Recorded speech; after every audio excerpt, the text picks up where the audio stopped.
So ito, nandito si Tatay Jonel. Tay, kumusta tay? Congrats Salamat. sa channel and Salamat po, monetize na. Ayos na, Grabe. monetize na tayo. Salamat din kay, Kay Kuya Bal. Kalingap Mr. J. Siyempre, naayos niya. Ang channel. Ay oo, nung pumunta ka doon. Siyempre, sa ama ng Kalingap, Kuya Bal Santos Matubang, siya po yung nagbasbas sa akin na gumawa na ng channel. Kaya sa mga ano po natin dyan, yung gustong masira agad tayo, ay mali po yung pakakaintindi nyo na aalis na po si Tatay Jonel Ay oo. Kalingap. Kasi yun ang Hindi po issue ngayon ah. may video po ako dyan about dyan na in-upload ko para tuldo ka na yun na issue na yun kasi ayoko na din na humaba yan. Yes. Ang sabi ko kay Kuya Bal, Kuya, magpapaalam po kay Kuya Rab na may channel na ako. Kasi mahirap man po yun na siya nga yung nagbasbas, siya yung ama ng Kalingap. Siyempre, bilang respeto kay Kuya Rab, kasi po baga kung malalaman, pagkakaalam po baga ninyo, si Krista po ay beneficiary ni Kuya Rab. Yes. At ako naman, na kay Kuya Bal Santos Matubang. Yes, Siyempre kasi po yung si paggalang at Tatay respeto. Jonel ay isang VSM Carpenters. Yung paggalang natin kay Kuya Rab kasi yung dalawang mag-amang yan na Matubang talagang walang ibang ginusto yan kundi ang maglingap at tumulong sa mga nangangailangan. Ayan, Tatay Jonel, ilang buwan ka na nga naging Kalingap Carpenters? Simula po January 2. January Kung maalala 2, po January. ninyo, unang trabaho ko po ay kay Nanay Glenda. Oo, tama yung sa San Vicente. Napunta po ako, hindi pala, sorry. Ang una ko po pala ay kung maalala nyo sino nga yung ano? Anong pangalan ito sa may San Jose? Si Kalingap, yung DJ din. France. Doon po ang pinakauna kong trabaho. Gumawa ko ng Okay. isang linggo doon kesa may. Pagkatapos po doon ako pinadala ni Kuya. Nanay Glenda. Kay Nanay Glenda. Sa San Doon ko na Vicente. nakasama si partner na Ron Vlog. Okay. Kalingap Ron Vlog, yun. Tapos hanggang kay V. Kay ano muna kami, kay Tatay Pulgas. Kay Tatay Pugas Sa pa pala. Mangisok. Bago Yung- napunta tayo kay B. Oo. Tapos Then, balik tayo sa kay Lighthouse. Carla. Ay, kay Carla pa Carla pala. po. Oo. Ang dami mo na palang Marami na po tayo. Ang dami mo na palang. Maraming Pero salamat kay Kuya Bal. nakita ko yung gawa mo, Tatay Jonel, sa Lighthouse. Opo. Pulido, Ayun solid. po. Although hindi pa talaga matapos-tapos kasi marami si Kuyang mga pinupuntahan kami na dapat gawin. Bali na Hindi pa po yun tapos. Hindi pa po kasi marami. May ano pa yun na magmasilya pa tsaka pintura yata. Okay. Kaya sabi ni Kuya tuwing Sabado lang doon kami sa Lighthouse. Sabi niya sa Biyernes Sa hiding tayo place. kasi yung baga po ang priority ni Kuya para sa mga scholar niya and beneficiaries. Yung apartment type na pinapagawa ni Kuya Bal sa Ayun.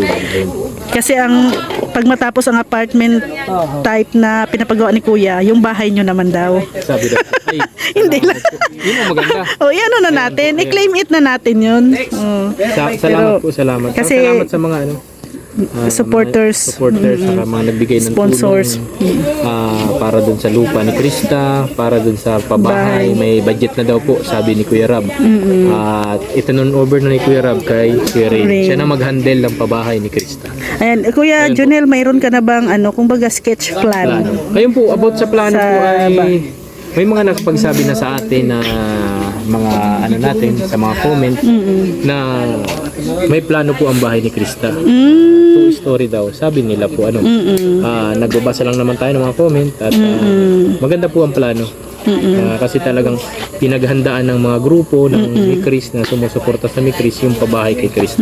Yun ang maganda, yung magpabahay ka, may plano. Meron po. Kahit po ako, sabi ko nga, kahit hindi na ako kasama sa magtrabaho kasi na kay Kuya talaga tayo. Bali, kung magkausap kami ni Kuya Ray, kahit supervise lang ako. Supervise, oo. Kita ko lang kung ano yung, siyempre, pwede man akong magpuna doon kung ano yung Kung ano yung idagdag, ano yung kulang. Kasi nakakaintindi naman tayo sa trabaho. Marunong din naman tayo tumingin ng mali at tama. Oo, syempre ikaw, lalo na ikaw, marunong, di ba? Siya po. At syempre, unang-unang, Tatay Jonel, bahay nyo yun. Ay siya po. Sabi nga, Diba? ang sarap sana daw ang sarap sanang gumawa ng sarili mong bahay. Kasi, Yung ikaw talaga mag-manage. Kasi, isa pa sa gusto ko sana kasi ano po ay ang tawag dito. Yung gusto nung sponsor ay masusunod talaga. Oh, Di ba po, may issue tayo dyan, hindi ko nabanggitin kung sino. May sponsor na yun ang gustong ipagawa, hindi na ipagawa. Salamat kay Kuya Bal kasi yung gusto ng sponsor na ibigay talaga dun sa bahay na ginawa.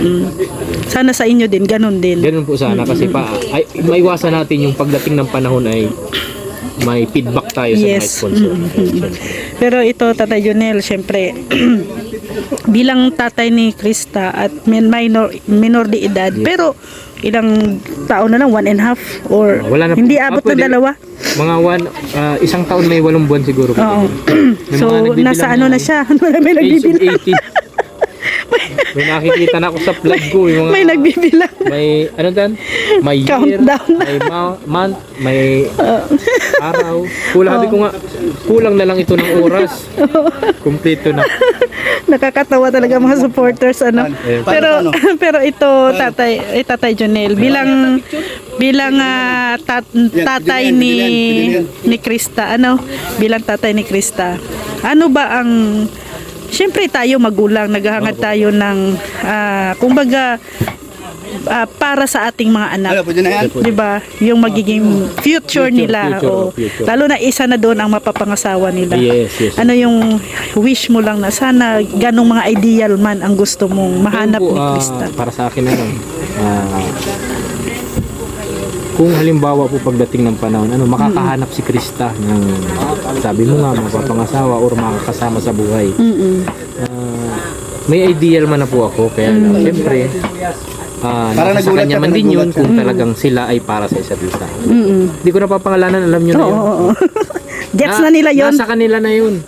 Alam nyo na yung ideal man talaga. Wala na akong mahanapin. So, pwede nilang marinig dito sa vlog ko, Tatay Jonel. Pwede yan. Wala naman tayong Basta po yun yan. Yun na yun. Ano, parang gano'n? Yung pugi. Mahabang buhok. Bati na kayo dito. Bati na kayo dito. Bati ka daw dito. Ganun lang. Tapos, Ganun lang kayo. Parang nagulat. so, yun. Mahaba ang buhok, Yan. katamtaman ang height, maputi, singkit. Pero magaling sumayaw, kumiling kumanta, halos lahat na no nandoon. Oo. Pero Saka ano po ang importante dyan ay mabait. hindi sasaktan yung anak ko. Mamahalin ng buong puso. Siyempre, mahalin niya din yung magulang. Yes, Kaya may tama takot yun. sa Diyos, siyempre. Yes, yan ang numero 1, no? May takot sa Diyos. Siyempre lahat ng mga magulang ay yan ang hangad Yes po, yes. para sa Mga anak. anak natin. At dasal din natin yan, Tatay Jonel, na pagdating ng araw talaga si Krista ay din talaga ng lalaki na yung magmamahal talaga sa kanya ng buong buo, hindi siya sasaktan, no? Kasi Siyempre yung panghabang buhay unang-una baga kasi masasaktan, siyempre. magulang. Dahil yung mama siya yung nanay kasi. Hindi naman natin pinalaki baga yung ating anak para Saktan. saktan naman, diba? Tayo nga, kinukulambuan ba natin? Ayaw natin padapuan ng lamok. Tapos Tama. pagdating ng panahon, sasampalin lang, Oo. susuntukin. Isuli na lang Hanggat maaga sana, hanggat maaari, sana naman wag mangyari. Huwag mangyari. Oo, syempre. Kasi talagang hindi natin matatanggap yun siguro. Kasi mahirap naman kasi magsalita eh. Kasi pagdating kasi ng panahon na mangyari na yun, baka hindi mo na Alam hindi anong mo na- gagawin mo. Wala na, blanco ka na kasi, hindi mo na alam baka kung ano nang magawa mo dun sa tao. Totoo yan. Anak mo kasi, Siyempre iba ang babae at saka Totoo yan, lalaki. babae. Kagaya namin din, babae din mga anak namin. Siyempre hanga din namin na yun, mamahalin. At siyempre may takot talaga sa Diyos. number Yung 1. maging masaya sila habang buhay, yun talaga yung natin. Kagaya natin, 'di ba? Na kagaya natin ng mga pamilya. Kung ano yung pamilya na binuo natin, ganun din ang gusto natin na mabuo ng ating mga anak. Ayan. So, Tatay Jonel, pag may ka na ba kung anong course kukunin ni Christabels sa college? Parang nursing po yan. Nursing. Dati gusto niya nung kung mapapanood niyo yung mga vlog niya, gusto niya pong flight attendant. Ayun, medyo napapayuhan natin ng konti. Sabi ko na, masyadong doon ka nakako sa in-demand. Oo. Tsaka unang-una, siyempre tatanda din ka rin yung mama mo. Ikaw na din yung mag-aasikasi sa amin. Siguro, naisip-isip niya, nurse po ang kukunin niya. Yan. Ngayon po, bali ngayong pasukan ay ano siya, Ano na sa siya? micro siya ngayon, sa computer siya. Computer. Parang Ano na siya? Grade 11. 11. So 2 years na lang gagraduate 2 years na siya no graduate. sa high school. Opo. Kasi kung wala na yung K-12 na yan. Ay, akala ko nga wala college na. Siya? Akala ko nga din wala na. Pero mayroon pa ano pala. nga, may mga gusto daw mag-sponsor sana sa kanya. Oo. Mag-examine sana siya nung, di ba, grade 10 bago siya mag-graduate. Oo. Mag-exam daw para pag makapasa automatic first year college. College. Oh. Ay, ayaw naman yata ng bata. Hmm. Kasi kung gusto nun, dapat nun pa. Kasama na yun sa amin, hindi naman. Oo. Siguro gusto niya pong grade 11 sa katulad. Oo. Gusto niya lang sumunod sa mga level. Oo. Pero okay. Basta nandito lang ang Team Kalingap na aalalay din talaga kay Krista, lalo na si Kalingap Rab. Hindi naman yan sila pababayaan. Lahat ng desisyon ni Kuya Rabay talagang alam ko na sa ikabubuti. Kaya nawala man yung ni Chris, maraming nanlumo. Siyempre isa na din ako doon kasi talagang ako kahit magulang, kilig na kilig din ako sa pag pinapanood ko yung dalawa. Kaya lang siyempre sa kapakanan ng dalawa, sa ikabubuti na ginawa ni Kuya Rab, ay yung desisyon niya talagang yun ay para sa akin ay okay yun. Kasi unang-una iniisip niya yung kapakanan ng dalawa. Siyempre yung beneficiary niya, si Krista yung anak ko. Kaya sobrang salamat ko kay Kuya Rab kasi ayaw niyang mapahamak si Krista. So if ever Tatay Jonel, kung mahintay ni Mikoy si Krista, butong-buto ka ba kay Mikoy? Wala problema sa akin yun kasi alam naman ni Mikoy kung pag halimbawa nagkikita kami, kung ano yung pag ano ko sa kanya, pasasalamat ko lagi kasi lagi niyang inaalagaan si Krista. Alam niya na yun, kahit di ko sabihin sa kanya, alam niya na yun. Halimbawa lang po hindi po ito bulong. Oo. Ito po ay talagang totoo, nakikita ko talaga po. Halimbawa kung pagdating ng panahon ay after 2 years na sinasabi niyo, sila talaga. Ako po ang pinakaunang masaya. Pero ito, Tatay Jonel, syempre dito naman tayo, hindi lang puro positive. Maglagay din tayo ng negative. Negative, Oo. sige po. Para balance ba? Sige. So, what if naman, Tatay Jonel, pagdating ng 2 years na hindi makahintay kasi syempre ang age ni parang ang edad ni Mikoy kasi ngayon is road go to na siya parang settlement na magsisettle na asawa. So syempre mahabang panahon pa nahihintayin niya si Krista, mga ilang taon pa, hindi lang sa 18 yan, syempre magka-college yan, another 4 years. So marami pang changes darating, may pagbabago. So paano kung hindi sila magkatuluyan? Halimbawa lang Halimbawa ganun kasi talagang kahit ngayon po yung opinion ko po lang para sa akin yun. Naging masaya ako kung halimbawa talaga maging sila. Ayun po. At yun po, gaya ng palagi kong sinasabi nga sa kanila sa live na wag din silang yung sabi nga ni Maria, wag din nila na feelings nila. Yung mga nanonood, parang wag silang umasa. Iasa, oo. Kasi tama. may kanya-kanyang buhay yan. May mga priority yan. Yan po. Pero palagi ko pong pinagtatanggol lang ni Chris kasi talagang sabi ko nga napamahal din sa akin. Yung 2 years na sinasabi nila hanggang doon, mag-antay pa rin talaga. Pero kung halimbawa mangyari man po na hindi talaga sila, ay wala na po tayo dong magagawa. Ang mahalaga po nito, kalingap si Mikoy, kalingap si Krista, at wala po silang pinagsamahan na masama. Ayan, puro kagandahan po. Kahit kay Mikoy, kausapin mo si Mikoy, ang feedback niya kay Krista maganda. Si Krista ganun din kay Mikoy. Kaya wala po akong nakikita na pagdating ng panahon ng limbawa di sila magkatuluyan ay magkaroon sila ng parang gap sa isa't isa. Mabuti pong magkaibigan si Krista at Mikoy. Off-cam at saka sa on-cam.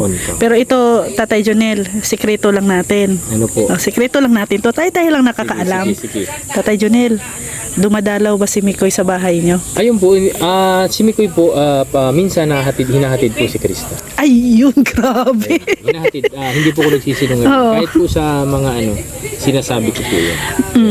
Pero sa live ko kahapon, Tatay Jonel, may nagsabi lilipat daw si gaano katotoo to lilipat daw si Krista sa Daet.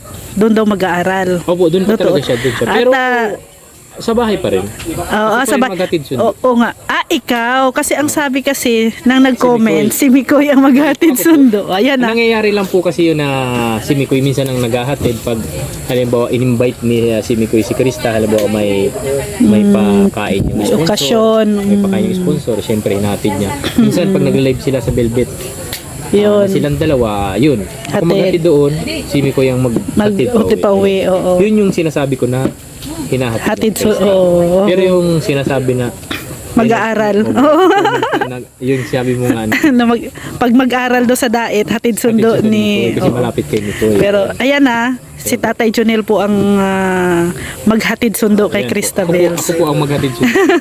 Yun lang po mga ganun na pangyayari sa Velvet. Kaya si Mikoy ang Or sa mga dinner, mga ganun. dinner talagang hatid sundo talaga niya. Ayan. Tsaka tiwala man ako dyan sa bata na yan. Yes, mabait man yan si Mikoy at kilala namin yan. Sobra. At syempre, Tatay Jonel, ito last na, ito huli na to. Ano pong masasabi nyo sa mga, syempre, supporters, sa mga ngayon, Tatay Jonel, we-wish, nagpipray na si Mikoy at saka si Krista na talaga habang buhay hanggang dulo.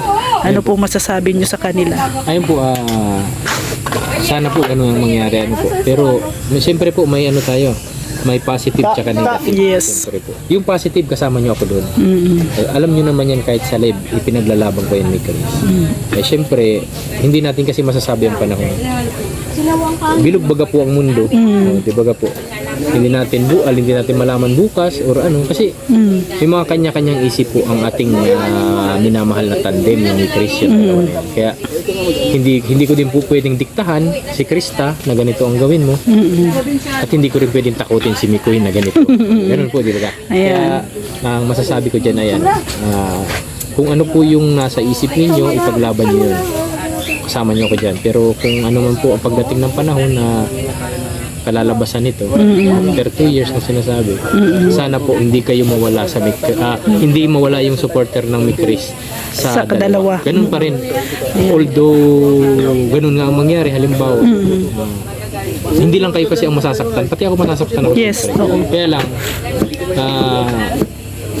pagdating yung panahon na yun na mangyari man yun ay sana po huwag kayong magalit kay Mikoy, huwag kayong magalit kay Krista.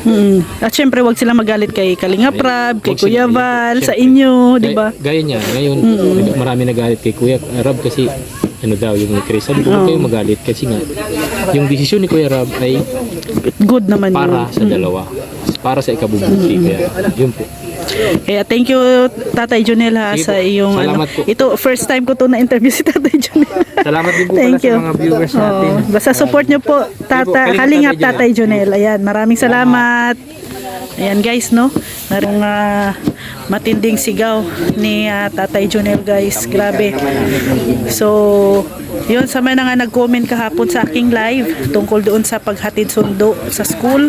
So, false alarm. False alarm po yun. Si Tatay Jonel po no ang maghahatid sundo. Kaya Christabels, pag mag-start na po ang pasukan. Ngayong June, no? Ngayong June mag-start na po. So, maraming salamat and God bless sa ating lahat. Shoutout sa ating mga Mick Chris dyan, no? Jomcar, no? At sa lahat ng mga Fran Joy din po.